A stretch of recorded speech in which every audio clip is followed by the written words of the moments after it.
마태복음 15장 21절로 28절의 말씀. 이 계시 말씀을 한 절씩 나눠서 교독하실 때 살아계신 하나님의 음성을 들을 수 있기를 원합니다. 21절 제가 받들었죠. 예수께서 거기서 나가사 두로와 시돈 지방으로 들어가시니 가난 여자 하나가 그 지경에서 나와서 소리질러 이르되 주 다윗의 자손이여 나를 불쌍히 여기소서 내 딸이 흉악하게 귀신 들렸나이다 하되 예수는 한 말씀도 대답지 아니하시니 제자들이 와서 청하여 말하되 그 여자가 우리 뒤에서 소리 지르오니 그를 보내소서. 예수께서 대답하여 이르시되 나는 이스라엘 집에 잃어버린 양 외에는 다른 데로 보내심을 받지 아니하였노라 하시니 여자가 와서 예수께 절하며 이르되 주여 저를 도우소서. 대답하여 이르시되 자녀의 떡을 취하여 개들에게 던짐이 마땅하지 아니하니라. 여자가 이르되 주여 올소이다마는 개들도 제 주인의 상에서 떨어지는 부스러기를 먹나이다 하니 이에 예수께서 대답하여 이르시되 여자여 내 믿음이 크도다 내 소원대로 되리라 하시니 그때로부터 그의 딸이 나으니라. 아멘. 자, 우리 옆에 분들과 반갑게 인사하실 때 잘 나오셨습니다, 큰 은혜 받으세요 인사하시기 바랍니다. 잘 나오셨습니다, 큰 은혜 받으세요. 자, 한 번 더 그냥 축복합시다. 주님께 칭찬받는 믿음이 됩시다. 한번 선포하시기 바랍니다. 시작. 주님께 칭찬받는 믿음이 됩시다. 할렐루야. 꼭 그렇게 되시기를 주님의 이름으로 축원합니다.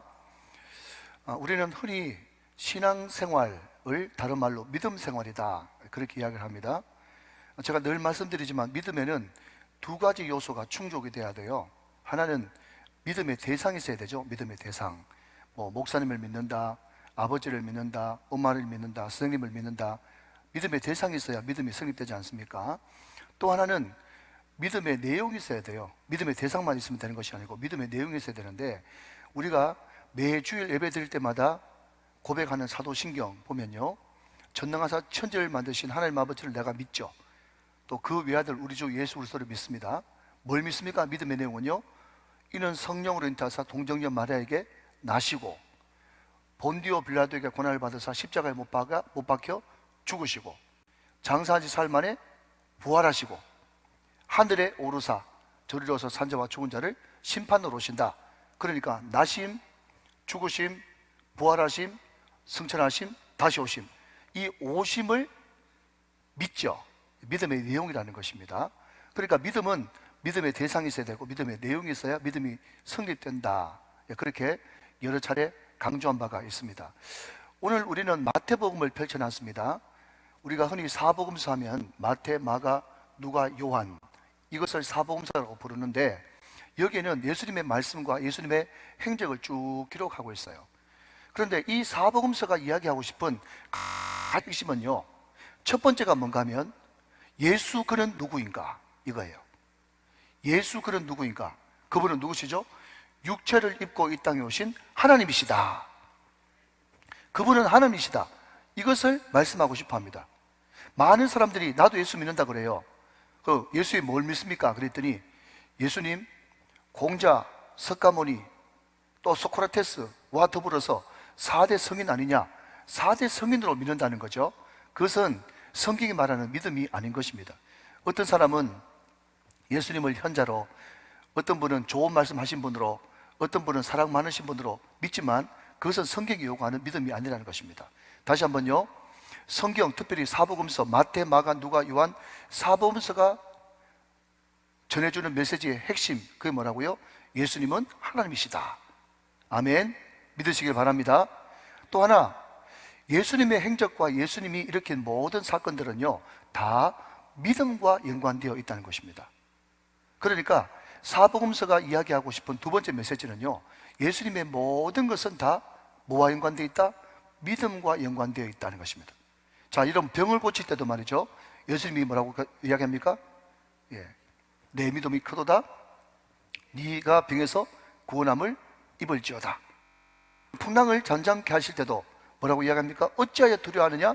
믿음이 적은 자들아. 여러분, 예수님의 나심도 예수님의 부활도 다 믿음 없이는 받아들일 수가 없고 내 것이 될 수가 없죠. 여러분, 나사로를 살리실 때도요, 뭐라고 말씀하십니까? 주님께서 믿으면 하나님의 영광을 보리라. 우리 예수님께서 웬만해가지고 여러분 사람들을 책망치 않습니다. 심지어 간음하다가 현장에서 잡힌 여인까지도 우리 예수님께서도 나도 너를 정죄하지 않으니 다시는 가서 죄를 범치 말라 하시면서 정죄치 않으셨어요. 그러나 그럼에도 불구하고 예수님은 종종 뭐 때문에 꾸짖고 책망하십니까? 왜 두려워하느냐? 왜 의심하느냐? 시작. 믿음이 작은 자들아. 믿음 때문에는 책망하시는 거예요. 그리고 오늘 본문 우리가 마태복음 15장을 읽었습니다마는 이 여인도 이방 여인이죠. 그리고 마태복음 8장에 나오는 백부장 있습니다. 그 백부장도 결국은 무엇 때문에 칭찬받는가 하면 다른 어떠함이 아니고 바로 믿음이 큼으로 말미암아서 칭찬받았다는 거예요. 이처럼 예수님의 모든 말씀과 모든 행적은 다 뭐와 연관되어 있다? 믿음과 연관되어 있다 하는 것입니다. 여러분 오늘 본문 28절 거기 보니까 여자여 내 믿음이 크도다 그랬어요. 크도다. 믿음이 크대요. 그런데 여기에 크도다라고 하는 이 말은요, 뭐 규모가 크다, 뭐 거대하다, 부피가 크다, 양이 많다 이런 뜻도 물론 있겠지만 여기에 크다라고 하는 이것을 원어상의 뜻을 좀 더 은밀하게 분석한다면 이 크다고 하는 말은요, 웅장하다, 거대하다 이것도 맞지만 진짜 진의는 주목할 만하다 이런 뜻이에요. 자, 여러분 하나님은 어디에 주목하신다고요? 그 사람이 믿음이 좋으면 주목한다는 거예요. 자, 여러분 주목한다 이것을 사람 버전으로 바꾸면 뭐가 됩니까? 본받을 만하다, 눈여겨 볼만하다 이렇게 바꿀 수가 있겠죠. 그래서 여러분 오늘 설교 제목이 하나님께서 칭찬하신 믿음은 어떤 믿음인가? 오늘은 믿음에 대해서 살펴보고요, 같은 본문을 가지고 다음 주에는 이 믿음과 가장 연관되어 있는 기도에 대해서, 응답받는 기도, 주님께서 기뻐하시는 기도는 어떤 기도인가? 믿음과 기도 이 두 가지 주제를 가지고 두 주에 거쳐서 말씀을 나누려고 합니다. 자, 여러분 먼저 오늘 본문의 배경을 잠깐 한번 살펴보면 오늘 본문의 내용이 마태복음 15장에도 있고 마가복음 7장에도 있어요. 그런데 마태복음 15장에는 이 여인을 가나안 여인이다 그렇게 이야기를 하고 있고요, 마가복음 7장에는요 헬라인 수로보닉의 족속이다 이렇게 이 여인을 소개해요. 자, 그러면 도대체 가나안은 뭐고 헬라인은 뭐고 수로보닉의 족속은 뭐냐 하는 거죠. 그럼 제가 공부를 좀 해보니까 예수님이 활동하던 이 당시에 문화가 크게 두 가지가 있었는데 하나는 유대인 문화고 히브리 문화고 하나는 헬라 문화예요. 여러분 아시겠지만 그 당시에 모든 문화가 헬라 문화인데 유일하게 유대인들이 끝까지 자기들이 히브리 문화를 지키려고 했어요. 그래서 이 사람들은 굉장히 배타적인, 또 다른 사람들을 좀 밀어내는 그런 의식을 가지고 있었단 말이죠. 그래서 이 히브리 사람들이, 유대인들이 자기인들을 유대 사람이라고 부르고 자기가 아닌 모든 이방인들을 헬라 사람이다 그렇게 불렀다는 것입니다. 그리고 가나안 땅에 사는 원주민들, 그 사람들을 두 가지로 통칭했는데 하나는 가나안 사람이라고 불렀고 또 하나는 헬라 사람 이렇게 불렀다는 거예요. 그리고 수로보니게라고 하는 이 단어는 두 단어의 합성어인데 하나는 수로가 시리아 이런 뜻입니다. 시리아 계통의 보니게라고 하는 말은 페니키아, 성경에는 베니게라고 부르는데, 그러니까 수로보니게 족속이라는 말은 뭔가 하면 시리아 계통의 베니키아인 이런 뜻을 가지고 있는 것이죠. 그리고 지금 이 사건이 벌어진 장소가 두로와 시돈 이렇게 이야기하고 있는데 두로와 시돈은요 마치 일종의 쌍둥이 도시 같은 붙어있는, 뭐 울산과 부산보다 더 가까운 마치 쌍둥이 도시입니다. 그런데 이 두로와 시돈이 어디 있는가 하면 이스라엘 북쪽 지금의 레바논 지역, 그 지역이 바로 두로와 시돈 지방이 되어지는 것입니다. 그 지방에서 일어난 사건이다 하는 것이죠. 자, 그런데 예수님이 그 지방에 들어가시는데 갑자기 한 여인이 찾아와 가지고 막 소리 지르는 장면이 등장합니다. 내용인즉슨요 자기 딸이 지금 심각한 흉측한 흉악한 귀신에 들렸다는 거죠. 여러분 지금도 마찬가지지만은, 지금은 많이 나아져도 지금도 마찬가지입니다만은 가정에 지적장애 있는 자녀가 있다, 또 지체장애가 있는 자녀가 있다 그러면요 어떻게 하든지 숨기려고 할 것입니다. 그런데 이렇게 흉측한 귀신이 들린 이 딸이 있는데 이 엄마가 불쌍히 달라고 하면서 ความ 지를 때는요 얼마나 답답했으면 그랬겠어요. 여러분 제가 얼마 전에 이 가까운 데 PCR 검사를 한번 받으러 간 적이 있는데 거기에 지적장애를 가진 딸을 데리고 한 엄마가 왔어요. 이런 많이 보셨겠지만 그런 장애를 가지고 있는 엄마들은요, 얼마나 마음고생을 많이 하고 육체적인 고생을 많이 해가지고 바짝 말랐잖아요. 애가 자기 엄마보다 더 큰 거예요. 근데 무슨 확진을 받았는지 의심이 되는지 모르겠지만 PCR 검사를 받으러 왔는데 애는 코를 찌르기를 싫어가지고 막 발버둥을 치는 거예요. 그때 제가 뚝 떨어져가지고 거의 동시에 받았거든요. 그러니까 저를 검사하던 그 검사하는 그분이 뭐 간호사신지 누군지 모르겠는데 하더니 너무 깊게 막 찌르는 거 있죠. 옛날에는 굉장히 얇아 보이는데 요즘에는 얼마나 두꺼운 것을 훅 찌르는지 막 그냥 목에까지 넘어온 줄 알았어요. 그리고 내가 좀 도와줄게 하면서 그냥 제 검사를 빨리 마치고 2명 붙고 그게 공익 요원들도 붙고 해가지고 3-4명 붙었는데요, 그 지적장애를 가진 애를 감당을 못하는 거예요. 제가 옆에서 보면서 도와줄 수도 없고 너무너무 마음이 힘들고 아프더라고요. 여러분, 어떤 학자 스튜어트 러브라고 하는 사람이 논문을 썼는데 이 가난 여인에 대해서 논문을 썼어요. 그게 뭔가 하면 이 당시에 이방 여인들이 유대 남자하고 이렇게 만나기 위해서는 반드시 가까운 남자의 중매가 필요하답니다. 매개체가 필요한 거예요. 예를 들면 자기 남편이라든지 아니면 자기의 시동생이라든지, 아무튼 이 여인과 가까운 어떤 남자가 같이 끼어서 만날 수 있지, 불쑥 이방 여인이 유대인 남자를 만나는 것은 잘못된 일이고 부정한 일이었어요. 그런데 오늘 여러분 본문에 나타나는 이 여인이 말이죠, 중간 매개체 없이 쑥 찾아왔다는 것은 그 학자가 그렇게 이야기하더라고요. 아마 이 여인은 딸을 혼자 키운 싱글맘일 가능성이 상당히 농후하다, 그렇게 논문에 적어놨어요. 상당히 일리가 있는 말이죠. 그러니까 이 여인이 너무 절박한 겁니다. 남편이 없이 애를 혼자 키우는데 애는 흉악한 귀신이 들렸어요. 얼마나 이러면 답답하겠습니까? 그러니까 이 여인이 소리를 지르면서 뭐라고 그래요? 주 다윗의 자손이여, 내 딸, my daughter, 내 딸을 불쌍히 여겨주시옵소서, 그렇게 이야기하지 않고 이 여인이 누구를 불쌍히 여겨달라고 그럽니까? 나를 불쌍히 여겨달라고 이렇게 외치는 거예요. 그러니까 딸이 곧 엄마고 엄마가 곧 딸이죠. 그러니까 딸하고 엄마가 완전 운명 공동체가 돼가지고 그 흉악한 귀신 때문에 너무너무 괴로운 나날을 보내고 있는 이 엄마의 절박함. 그런데 말입니다, 이게 웬일입니까? 우리 예수님은 충분히 그 절박함을 알고 그 청을 들어주실 만도 한데 그 여인이 소리 지르는 것에 대해서 전혀 무반응이고 대꾸를 안 한다는 거죠. 자, 여러분 23절 말씀 같이 한번 보실까요? 예수는 어떻게 한다고요? 한 말씀도 대답하지 아니하시니 제자들이 와서 청하여 말하되 그 여자가 우리에 대해서 소리를 지르오니 그를 보내소서 그랬습니다. 여러분, 오늘 23절 말씀을 제가 원문에서 찾아보니까 우리 한글에 없는 접속사 하나가 붙어 있는데 대라고 하는 접속사입니다. 이 대가 말이죠, 영어로 하면 but이에요. 그러나 무슨 말인가 하면 이 여자가 정말 불쌍한 여자고 그렇게 도와달라고 소리 질러요. 근데 소리 지르라고 하는 말이 헬라어로 크라이젠데요, 이 말이 무슨 말인가 하면요, 한 번, 두 번 소리 지르고 끝나는 것이 아니라 마치 짐승이 울부짖듯이 괴성을 지르면서 계속해서 막 미친 듯이 고함 지르는, 계속 고함 지르는, 그게 크라이제라고 하는 그런 동사입니다.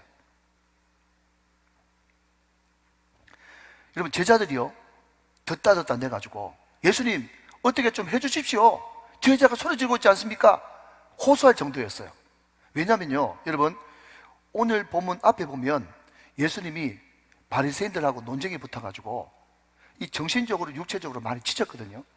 그러니까 예수님과 제자들이 이제 유대 땅을 좀 벗어나가지고 두로와 시단 지방 가가지고 머리도 식히고 몸도 좀 추스리고 그렇게 잠시 그냥 여행을 떠났던 것 같아요. 그 여행을 떠나는 그 마당에 갑자기 가난한 여자가 나타나가지고 막 고함 지르고 가니까 제자들도 여러분 뉘앙스는 짜증이 좀 난 거예요. 예수님 어떻게 좀 해보십시오, 제자가 저렇게 미친 듯이 소리 지르고 있지 않습니까? 그렇게 이야기했다는 거죠. 그러나 주님은 그럼에도 불구하고 한 말씀도 대답지 아니하셨더라. 이것이 전체 맥락이 되어지는 거죠. 여러분, 설교를 하게 되면요 우리 성도님들이 말씀을 너무 잘 들으니까 감사한데 제가 가끔씩 가다가 제 마음속에 믿음이 없어서 그런지 모르겠지만 의심이 드는 것은 뭔가 하면 순간순간 말씀을 잘 듣는데 지금 전체 맥락이 뭔지 앞에 것을 잃어버리지 않았을까? 그 걱정이 자꾸 되는 거예요. 여러분, 오늘 설교 제목이 뭐죠? 주님이 칭찬하시는 믿음은 어떤 믿음인가? 지금 믿음에 대해서 이야기하고 있는 겁니다. 아시겠죠? 예, 이 크다고 하는 말은 어떤 말이라고요? 주목할 만한, 우리가 본받을 만한, 눈여겨볼 만한 믿음이 어떤 믿음인가? 믿음에 대해서 이야기하고 있어요. 자, 그러면 여러분, 오늘 이 23절 말씀을 통해서 믿음의 실체가 뭐냐? 그 첫 번째는요, 주님이 아무 대답도 하지 않고 침묵하고 있을 때, 바로 그때 시험 들거나 그만두지 않고 믿음을 잘 지켜야 그 믿음이 주님이 칭찬하시는 믿음이고 주목할 만한 믿음이라는 것입니다. 여러분, 믿으시길 바랍니다. 여러분, 우리가 알듯이 기도 응답은 세 가지가 있죠. 하나는 yes, 바로 응답이에요. 두 번째는요, no, 거절입니다. 세 번째가 뭡니까? wait, 기다려입니다. 여러분, 제가 2부 예배를 마치고 이제 6층을 올라가는 이제 엘리베이터를 탔는데 그 우리 교회 집사님 젊은 부부가 탔어요. 그 가정이 결혼하고 나서 오랫동안 애가 없었거든요. 제가 신방 가서 애 생기게 해달라고 간절하게 안수기도를 했어요. 그래서 제가 아직도 없습니까? 그렇게 이야기했더니요, 아닙니다 목사님, 12주 됐습니다. 애가 생겼어.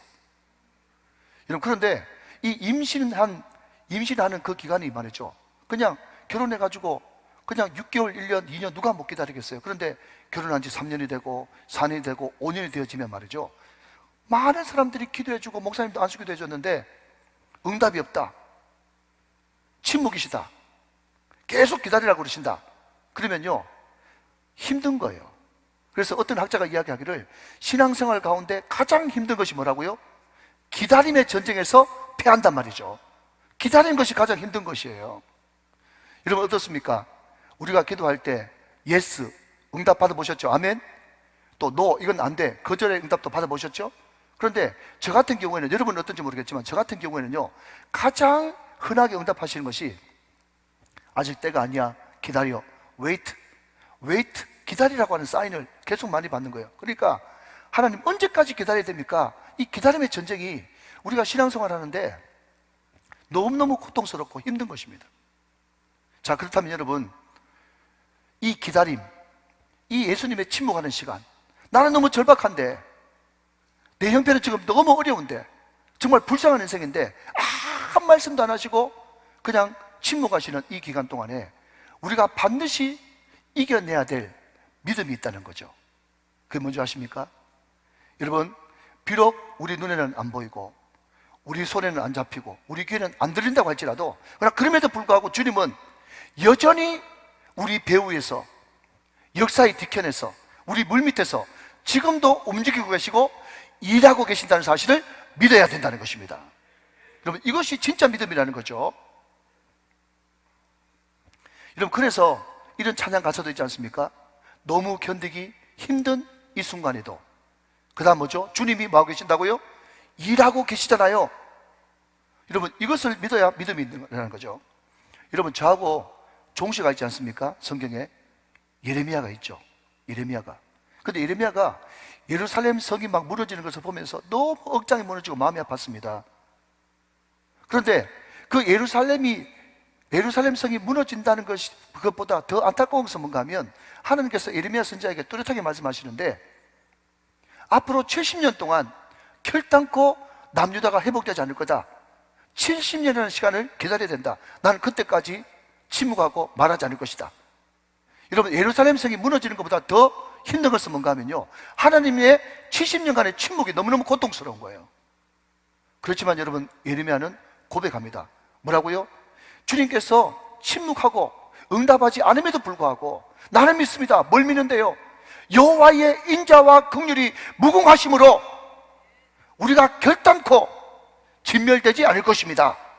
이 사실을 믿었다는 거예요. 사랑하는 여러분, 주님이 침묵하고 계셔도, 주님이 응답하지 않아도 여전히 여호와의 인자와 긍휼은 무궁, 끝이 없으시며 그 인자와 긍휼이 우리와 함께 계시기 때문에 우리는 결단코 진멸하지 않을 것입니다. 여러분, 이것을 믿으시길 바랍니다. 하나님은 지금도 일하고 계십니다. 지금도 역사하고 계세요. 다만 내 타이밍과 하나님의 타이밍이 맞지 않을 뿐인 것이죠. 사랑하는 여러분, 그렇기 때문에 우리는 자신 있게 이렇게 고백해야 됩니다. 예레미야 예가 3장 25절 26절 말씀, 자, 저와 같이 한번 읽어보시죠. 시작. 기다리는 자들에게나 구하는 영혼들에게 여호와는 선하시도다. 사람이 여호와의 구원을 바라고 잠잠히 기다림이 좋도다. 할렐루야. 사랑하는 여러분, 끝까지 주님은 여전히 일하고 계시다고 하는 것을 신뢰하는 거예요. 나를 향한, 우리를 향한, 하나님의 자녀를 향한, 우리 우정교를 향한 여호와의 그 인자와 긍휼은 지금도 무궁하시다는 것을 우리는 믿어야 되는 것입니다. 여러분, 20세기 최고의 영성가 프란시스 세퍼가 이런 유명한 말을 했죠. 여러분 한번 대답해 보세요. 진정한 영성은 시작, 인내와 침묵입니다. 저는 여러분 이 말씀을요, 성경 말씀처럼 가지고 있어요. 우리의 신앙이 여러분 잘 나갈 때는 전혀 그 신앙이 진짜 신앙이지 아니면 가짜 신앙인지 구별 안 된다니까요. 그렇지만 우리가 위기 가운데 있고 고난 가운데 있고 역경 가운데 있을 때 그때라도 우리는 인내하면서 입 꼭 다물고 하나님의 때를, 하나님의 카이로스, 하나님의 시간을 기다릴 수 있겠는가? 삐지지 않겠는가? 시험 들지 않겠는가? 그것이 여러분 우리 신앙의 현주소고 수준이라는 것이에요. 사랑하는 여러분, 주님께서 응답하지 않고 잠잠하십니까? 오늘 여기도 두 분 계시네요. 내 형편이 지금 너무 어려운데 하나님 너무 오래 기다리시고 너무 오래 침묵하십니다. 그런 분이 계세요.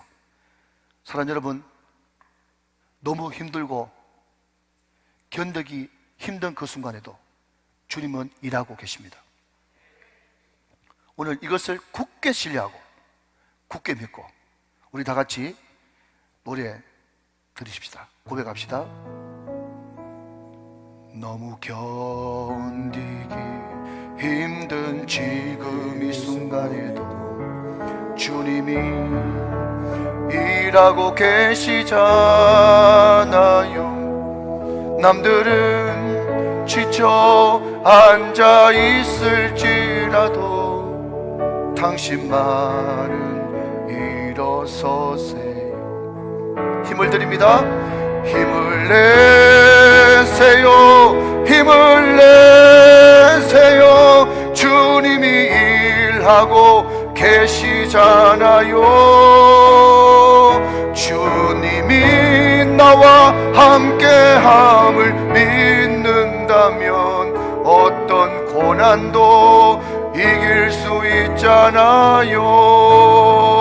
어떤 역경도 견딜 수 있잖아요. 할렐루야. 주님이 침묵하고 계셔도 결단코 시험 들거나 뒤돌아서지 말고 잘 견디시고 잘 신뢰하시고 잘 바라보심으로써 늦건에 승리하시는, 주님이 칭찬하시는 주목할 만한 믿음의 소유자들 다 되시기를 주 예수 그리스도의 이름으로 축원합니다. 축복합니다. 자, 둘째로 우리 주님께서 칭찬하시는 믿음은 어떤 믿음인가? 자, 여러분 24절 25절 말씀 같이 한번 봅시다. 24절 25절.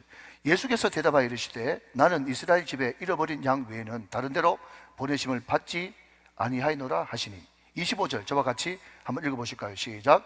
여자가 와서 예수께 절하며 이르되 주여 저를 도우소서 그랬습니다. 여러분, 오늘 우리는 마태복음 15장 21절부터 28절까지 얼마 안 되는 짧은 한 9절의 말씀을 읽었어요. 그런데 여러분, 제가 이 9절의 말씀을 일일이 원문에서 찾아보니까요, 우리 성경에는 없는데 거기에 계속 앞에 라고 하는 그 단어가 다 5번 반복되는 거예요. 그러나. 여러분, 제가 왜 이 말씀을 드리는가 하면요, 우리가 원문 성경을 잘 보지 않으면 나는 이스라엘 집외에 다른 이방인 집으로 보냄을 받지 않았다, 이것을요, 여자가 막 소리 지르고 제자들도 강청하니까 예수님이 마치 그 여자에게 한 말처럼 착각할 수가 있습니다. 그런데 원문에 보면요, 우리 예수님은 침묵하실 뿐만 아니라 아예 그 여인한테 눈길도 안 주시고 나는 이스라엘 집 잃어버린 양 외에는 다른 데로 보내심을 받지 않았다라고 하는 이 말을 누구한테 하는가 하면 제자한테 하고 있는 거예요. 여자가 그렇게 소리 지르는데, 그러나 그 여자한테 대답하지 않고 제자들 보고 그 대답을 하셨다 하는 것입니다. 근데 여러분 놀랍죠?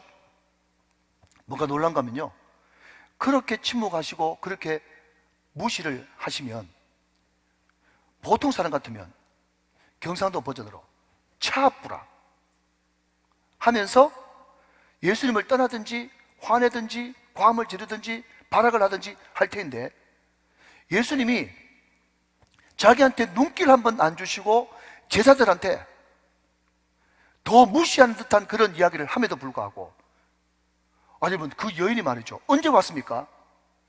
예수님 발 앞에 한 발짝 더 나와서 주여 저를 도와주소서 하면서 주님 앞에 한 번 더 매달리는 모습을 보게 된다는 것이에요. 사랑하는 여러분, 주님이 칭찬하시는 믿음 실체 두 번째는 뭔가 하면요, 주님이 무시하시고, 이것을 우리 버전으로 바꾸면 상황이 더 악화되고 안 좋음에도 불구하고 설상가상 저립가경 그런 환경에 빠졌음에도 불구하고 절대로 물러서지 않고 한 발짝 더 나와 주님의 이름을 부르고 주님의 옷자락을 붙잡는 신앙, 이것이 주님이 칭찬하시고 기뻐하시는 믿음과 신앙이다. 믿으시면 아멘 하시기 바랍니다. 여러분, 학자들이 이야기하기를요, 여기 주여 저를 도우소서, 주여란 단어를 쓰지 않습니까? 그리고 앞에도 주 다윗의 자손이여 그렇게 부르짖지 않습니까? 여러분, 마태복음에서 마가복음에서요, 이 두 사건이 등장하는데, 예수한테 처음 나온 여인이 예수님을 향해서 랍비여 선생님이라고 부르지 않고 퀴리에 주님이라고 부르는 것은 이 여인이 거의 유일하다 그랬어요. 그러니까 이 여인은요, 바깥으로 표면적으로는 병 낫기 위해서 왔습니다. 귀신 쫓아내기 위해서 왔어요. 그러나 그럼에도 불구하고 예수님을 어떤 믿음의 대상으로 보는가 하면, 예수님을 겨우 병 낫게 하는 사람, 그것도 작은 일은 아니지만 귀신 쫓는 사람으로 예수님을 믿음의 대상으로 바라보지 않고, 당신은 주님이십니다, 당신은 메시아십니다, 그리스도십니다, 퀴리에라고 고백하고 있다는 거예요. 여러분, 이사야 60장 2로 보면요, 그 메시아장, 메시아 소망장이 60장, 61장, 62장 쭉 등장하거든요. 그런데 이사야 선지자는 지금으로부터, 예수님 시대로부터 700년 전에 뭐라고 이야기하는가 하면, 메시아가 장차 오실 것인데 그 메시아는 이스라엘 백성들만의 메시아가 아니고 이방인의 열방의 메시아도 된다는 것이에요. 여러분, 이것을 바꿔 말하면요, 메시아 구세주가 장차 오실 것인데 그 구세주는 이스라엘 백성들만의 구세주가 아니고 이방과 열방의 구세주도 된다는 것입니다. 여러분, 이 말씀을 붙들고 만약에 이 메시아가 이스라엘만의 메시아가 아니고 이방인의 메시아도 된다면 나도 그 은혜를 입을 수 있지 않겠느냐, 그 고백이 여러분, 주여 주 다윗의 자손이여 구약시대 때부터 예언된 메시아시여, 그 고백 안에 들어가 있는 것입니다. 여러분, 많이 보셨겠지만 저도 많이 봤죠. 뭘 많이 봤습니까 여러분? 우리 교회도 마찬가지고 이 땅에 많은 교회 가운데 수많은 사람들이 이런저런 이유 때문에 교회를 찾아 나옵니다. 어떤 사람은 사비, 어떤 사람은 병이, 어떤 사람은 자녀가 여러 가지 이유 때문에 그 문제 해결하려고 교회를 찾아나 와요. 다 사연도 다양합니다. 처음에 여러분, 그 사람들이 교회 나왔을 때는요, 옛날에 성탄절 한번, 부활절 한번 찾아갔던 그 추억이 다시 살아나면서, 목사님, 형제의 모습 속에 보이는, 자매의 모습 속에 보이는 그 찬양이 너무 은혜가 되고 그 찬양 부를 때 눈물이 났어요. 참 좋은 거죠 여러분. 말씀, 목사님 너무 재밌어요. 말씀이 귀에 쏙쏙 돌아요. 기도가 은혜가 되어져요. 찬양이 은혜가 되어져요. 많은 사람들이 너무너무 좋답니다. 감사한 일입니다 여러분. 그런데 여전히 나는 그 문제를 가지고 있거든요. 그런데 이게 1년, 2년 지나도 해결이 안 돼. 3년, 4년이 지나도 해결이 안 돼. 이게 여러분 5년, 6년이 지나면서 더 설상가상 전입가경이야. 그러면 어느 순간 그렇게 좋다고 하던 예배는 어디 갔으며, 그렇게 은혜롭다고 하는 말씀은 어디 갔으며, 그 찬양과 그 주님을 굳세게 붙들던 그 주님을 붙잡는 손이 점점 약해지고 미약해지면서 어느 순간 신앙을 포기하고 기도를 포기하고 많은 사람들이 여러분 교회를 떠나는 어처구니 없는 일이 일어난다는 것입니다. 여러분, 제가 어떤 학자한테 직접 들은 이야기인데요, 자기가 이번에 코로나 이 팬데믹을 지나면서 쭉 자기가 그 역사를 살펴보니까, 여러분 그분한테 직접 들은 겁니다. 제가 확인을 못했습니다.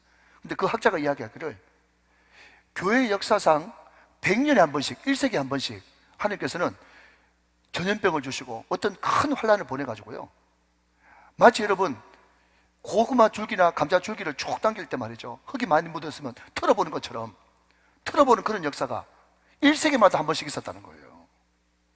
자기 생각할 때 이번에 2년 동안 계속되는 이 코로나 팬데믹이 하나님께서 정말 그 믿음이 진짜 믿음인가, 정말 그 부르는 주님의 이름이 진짜 이름인가, 그것을 흔들어보는 신앙의 테스트와 연단이 아닌가. 왜냐하면 여러분, 다음 시간에도 말씀드리겠지만 오늘 이 가나안 여인의 예수님의 이 행동은요, 다 결국 믿음을 테스트하고 믿음을 경고케 하는 하나님의 시험이었거든요. 여러분, 히브리서 10장 38절 말씀에 이렇게 이야기합니다. 나의 의인은 믿음으로 말미암아 살리라. 그 다음 보십시오. 또한 뒤로 물러가면 내 마음이 그를 기뻐하지 아니하리라 하셨느니라. 하나님은 어떤 것을 기뻐하지 않는다고요? 뒤로 물러서는 것을 기뻐하지 않는다는 거예요. 포기하는 것을 기뻐하지 않는다는 것입니다. 저는 여러분, 금요 성령 집회를 인도하면서 참 안타까운 것 중에 하나가 뭔가 하면요, 어떤 날은 여러분 제 자신도 기도가 잘 될 때가 있고 기도질이 안 잡힐 때가 있어요. 그때 많은 사람들이 여러분 기도 한두 번 해보다가 오늘은 말씀도 별로 마음에 안 와닿고 오늘 찬양도 그렇고 기도도 그냥 쭉쭉 그냥 빨리 올라가지 않고 오늘 힘드네 그러면요, 한두 번 기도하다가 다 가버리는 거예요. 여러분, 여기에 놀라운 비밀이 있습니다. 여러분, 우리 기도가 정말 하늘 보좌를 움직이고 정말 아름다운 향기가 돼가지고 올라가는 것, 그것을 누가 제일 싫어할까요? 사탄 마귀가 제일 싫어요. 여러분, 역발상을 하십시오. 내가 말씀 듣고 기도를 시작했는데 오늘 기도가 왜 이렇게 막히지? 이것은 무슨 징조인가 하면요, 여러분 조금만 더 부르짖고 한 번만 더 하나님 앞에 간구하면요, 하나님께서 엄청난 은혜를 주실 징조인 것을 믿으시기 바랍니다. 그것을 확실하게 믿어야 돼요. 이게 영적 길을 아는 것입니다. 여러분, 히브리서 기자도 이야기하기를 오직 의인은 믿음으로 말미암아 사는데 뒤로 물러서면 그것을 하나님이 기뻐하지 않는다고 말씀하고 있는 것입니다. 어제 제가 우리 목자들과 또 우리 전도회장님께, 제가 사랑하는 우리 스승님 정필도 목사님이 경남 지역의 어떤 연합 집회에 가가지고 그 집회를 다 끝마치고 말씀을 다 전하고 난 다음에 갑자기 고일이 오고 기침이 와가지고 급하게 응급실에 실려가가지고 20일 동안 음압 그냥 중환자실에 누워 있었습니다. 나라의 법이 말이죠, 20일 지나고 나면 더 이상 거기에 못 있게 해가지고 일반 병실을 옮겼는데 아직까지 폐에 이 균이 덜 잡혀가지고 기침할 때마다 피가 나고, 또 이 산소 수치를 많이 올렸는데도, 체력치를 올렸는데도 숨을 잘 못 쉬는 거예요. 그러니까 그 동아대 병원에 이성옥 장로님이라고 장로님이, 수녀교 장로님이 계신데 너무 걱정을 하면서, 목사님 인공호흡기를 좀 사용할 수도 있을 것입니다. 여러분, 인공호흡기 꼽으면 그때부터 고 이건희 회장처럼 의식불명에 그냥 산소 호흡기에 오전해가지고 그냥 생명연장 시키는 거예요. 그것도 우리가 준비하고 있습니다. 그렇게 이야기했더니 목사님이 하시는 말씀이, 나는 그거 원하지 않습니다. 나는 인공호흡기에 의존해서 그렇게 살기보다는 이때까지 내가 살았던 대로 나는 금식기도 하면서 이 밤을 보내겠습니다. 그게 어젯밤입니다.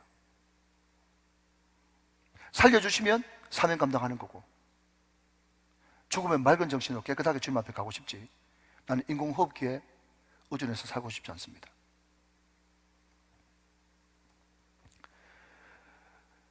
여러분, 사람의 진심이라는 것은요, 한참 에너지가 많고 혈기왕성할 때 그 고백은 믿을 수가 없어요.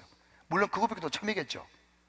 근데 진짜 그 사람의 신앙과 고백은요, 결정적인 순간에 죽음을 앞두고 그 사람이 어떤 결정과 어떤 판단과 어디에 넘어지는가, 어떤 것을 선택하는가가 그 사람의 신앙의 정도인 것입니다. 사랑하신 여러분, 오늘 이 가나안 여인처럼 더 절박하고 더 험악한 환경이 우리 앞에 놓였다 할지라도 절대로 여러분 뒤로 물러서거나 포기하지 말고 한 발짝 더, 주님이 언제 왔나 깜짝 놀랄 정도로 한 발짝 더 주님의 보좌 앞으로 나아가고 한 번 더 주님의 이름을 부르고 한 번 더 주님의 옷자락을 잡을 수 있는 저와 여러분 믿음과 신앙이 다 되어 주시기를 주님의 이름으로 축원합니다. 축복합니다.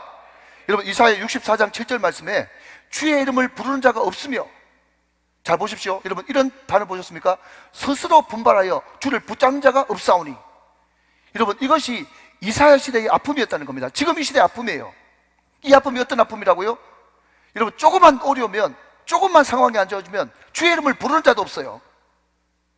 믿음을 가지고 스스로 분발해서 주를 붙잡는 자가 있어야 되는데 분발해서 주를 붙잡는 자가 없다는 거예요. 그러나 사랑하신 여러분, 우리가 잘 아는 소경 시각장애인 바디메오가 있지 않습니까? 그 당시에 여러분 소경은요 거지가 될 수밖에 없는 운명이에요. 모든 사람들이 여러분 하찮게 여기는 사람이죠. 그때 예수님이 자기가 있는 그 동네로 지나가신다는 이야기를 듣고 이 바디메오가 소리를 지릅니다. 다윗의 자손이여 나를 불쌍히 여기소서. 많은 사람들이 시끄러워 잠잠해, 너 그렇게 과업 지낸다고 뭐 될 줄 알아? 꾸짖었습니다. 손가락질했어요. 못 오겠습니다. 그렇다고 여러분 바디메오가 포기했습니까? 아닙니다. 여러분 성경은 분명히 이야기를 더욱 크게 소리질러 이루되, 더욱 크게 소리 질렀어요. 여러분 이게 뭡니까? 스스로 분발해서 주님을 붙잡는 것입니다.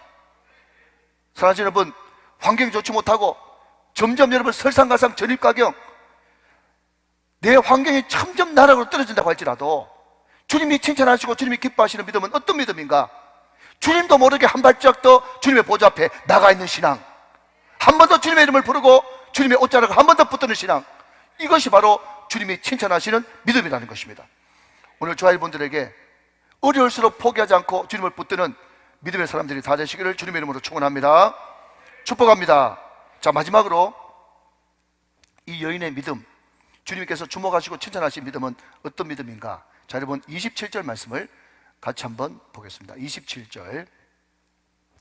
여자가 이르되 주여 올소이다 마는 개들도 제 주인의 상에서 떨어지는 부스러기를 먹나이다 그랬습니다. 자, 여러분 저는 27절 이 짧은 한 구절 가운데 중요한 두 가지 원리를 발견하는 거예요. 첫 번째는 여러분 개라고 하는 단어입니다. 개. 여러분 이 단어가요 원문에 보면요, 여러분 개도 독이 있고, 그죠? 또 애완용 개를 보고 퍼피 이렇게 부르지 않습니까? 예, 모르시면 그냥 넘어가고.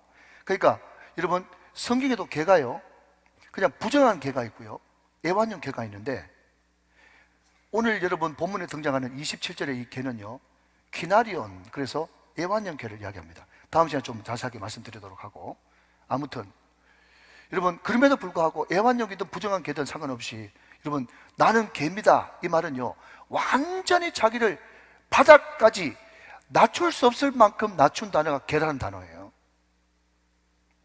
자기를 완전히 낮추고 납작 엎드린 이 사람에게 성경은 이런 약속을 하고 있습니다. 누가복음 18장 14절 말씀에 보니까, 자 앞을 한번 보실까요? 무릇 자기를 높이는 자는 낮아지고 자기를 낮추는 자는 높아지리라. 할렐루야. 여러분 이것이 주님의 말씀인 줄 믿습니까? 하나님은 어떤 사람에게 은혜를 베풀어 주는가 하면요, 내 잘났다 높아지는 그 사람에게 은혜를 베풀어 주는 게 아니라 자기를 낮출 수 없을 만큼 낮추는 그 사람에게 은혜를 부어 주신다는 겁니다.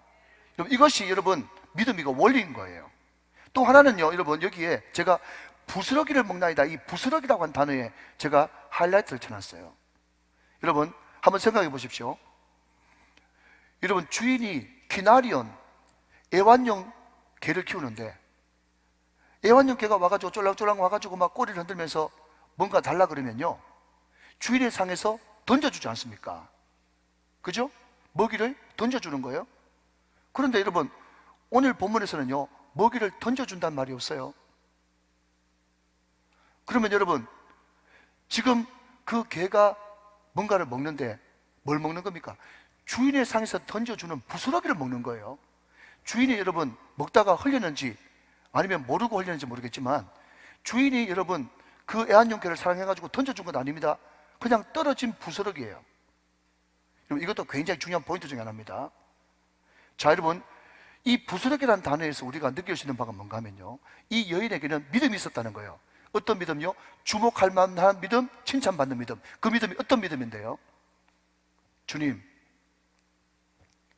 나는 주인의 상에서 떨어지는 부스러기, 하나님의 부스러기만으로도 충분히 만족하고 충분히 기뻐합니다. 이 믿음이에요. 이것을 달리 바꿔 말하면, 세상이 나에게 큰 덩어리를 준다고 할지라도 하나님 상에서 떨어지는 부스러기보다 결단코 그것이 크지 않습니다. 할렐루야, 이런 뜻이에요. 다시 말하면요, 이것을 사도 바울 버전으로 바꾸면, 여러분 아멘 안 하시기 때문에 계속 바꾸는데, 여러분 이것을 사도 바울 버전으로 바꾸면요, 하나님의 어리석음이 사람의 지혜보다 낫습니다. 하나님의 약함이 사람의 강함보다 훨씬 낫습니다. 이게 바로 여러분 이 여인의 부스러기 믿음이었다는 거예요. 여러분 이 여인만 그렇습니까? 성경에 믿음으로 칭찬받았던 사람은 다 그래요. 여러분 아시죠? 12회를 혈육적으로 앓은 여인 말이죠. 이 여인이 우리말 성경에는 예수님의 옷만 만져도 나을 줄 믿었다, 그렇게 성경을 이야기하고 있지 않습니까? 그런데 좀 더 은밀하게 원어적 의미로 가깝게 번역하면요, 옷만 만져도가 아니고요, 여러분 제 옷은 지금 너무 좋기 때문에 그런 것이 없는데, 유대인들은 원피스 아닙니까? 원피스. 그리고 낡은 옷이기 때문에 여러분 그 옷 끝에 실 오라기가 있잖아요. 그러니까 여러분 원어적인 표현은요, 옷을 만지는 게 아니라 그 옷에서 삐져나온 실오라기, 실 하나, 그것만 만져도 내가 나을 줄 믿습니다. 이 믿음을 가졌다는 거예요. 여러분 옷에 비해서 옷에서 삐져나온 실오라기, 부스러기 아닙니까? 여러분 그 부스러기만 있어도 나는 충분히 나을 수 있습니다. 이것이 12회를 혈혈적으로 앓은 여인의 고백이었다니까요. 오늘 저와 여러분의 믿음이 될 수 있기를 바랍니다. 그리고 여러분 창세기 13장 넘어가면요, 거기에 아브라함과 조카 롯이 나오지 않습니까? 그 유명한 말이 있죠. 창세기 13장에 뭐죠? 네가 우하면 내가 자하고 네가 자하면 내가 우하겠다. 유명한 성경 구절이죠. 여러분 원래대로 하면요, 당연히 롯이 부스러기 땅 가지고 아브라함이 좋은 땅을 가져야 맞습니다.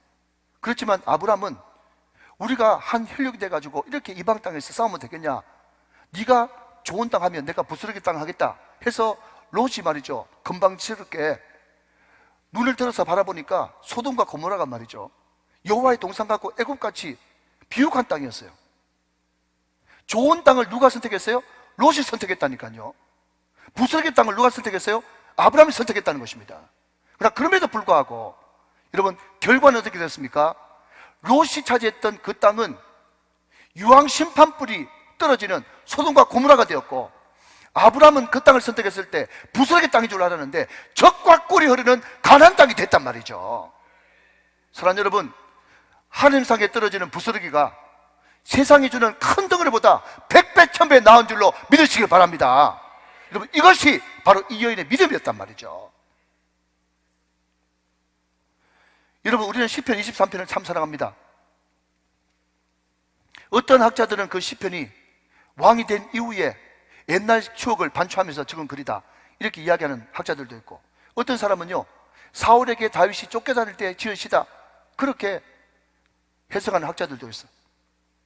여러분 근데 이 후자가 맞다면 다윗이 사울에게 10수년 동안 쫓겨다니면서 15번 죽은 고비를 넘기면서 여러분 뭐가 그렇게 감사하고 뭐가 그렇게 만족이 돼가지고 노래를 불렀겠어요?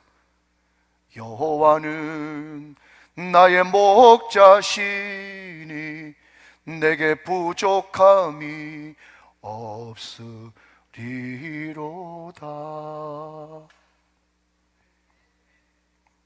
우리 지자 집사님이 노래를 안 부르니까 아멘을 안 하네. 여러분 다윗이요 말이죠, 다윗이 광야에 그렇게 쫓겨다녀도 그 절박한 가운데서도 포기하지 않고 시험 들지 않고, 하나님 그 절박한 환경 가운데서라도 하나님께서 순간순간 주시는 그 은혜가 하나님의 그 놀라운 은혜에 비해서 부스러기 같은 은혜라고 할지라도 그 부스러기 은혜만으로도 나는 이미 만족합니다, 그렇게 다윗이 고백하고 있다는 거예요. 그래서 여러분 그 시편에 가보면 그 후반부로 가면 갈수록, 여러분 다윗은 노래를 잘하는 사람이니까 노래를 한 번 더 불러야 되겠죠. 뭐라고요? 내 잔이 넘치나이다, 아하하 내 잔이 넘치나이다. 할렐루야. 바로 이런 믿음 말이에요. 이런 믿음, 이런 사람을 주님께서 칭찬하시고 기뻐하신다. 사랑하는 여러분, 주목해 볼 만합니다. 눈여겨 볼 만합니다. 본받을 만합니다.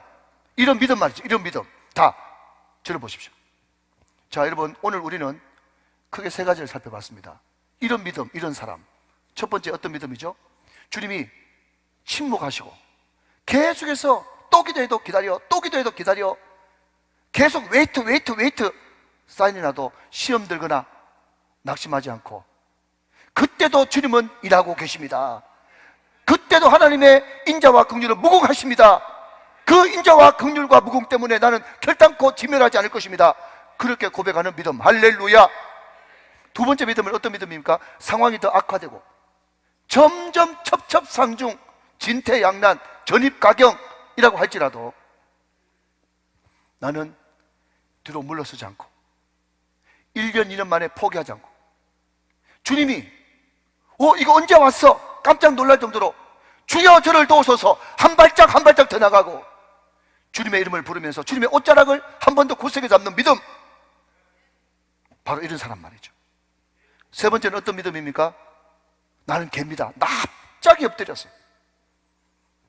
하나님, 세상의 지혜보다 하나님의 어리석음이 더 낫습니다. 하나님의 약함이 세상의 강함보다 훨씬 낫습니다. 세상에 아무리 큰 덩치를 나에게 준다고 할지라도 하나님 상에서 떨어지는, 주인의 상에서 떨어지는 부스러기가 나에게는 더 큰 은혜입니다. 그것만으로 충분히 만족합니다. 바로 이런 믿음. 오늘 이 믿음을 가졌을 때에 우리 주님이 저와 여러분을 보시면서 여자여 내 믿음이 크도다, 내 소원대로 될지어다. 오늘 우정교회 모든 권속들이 주님께서 주목할 만한 이 큰 믿음을 가져서 하나님의 소원이 여러분 소원이 되어지고, 하나님께서 여러분들에게 한없이 부어줘도 충분히 겸손하게 담아낼 수 있는 강기축의 주인공들이 다 되시기를 주 예수 그리스도의 이름으로 축원합니다. 축복합니다. 축원합니다.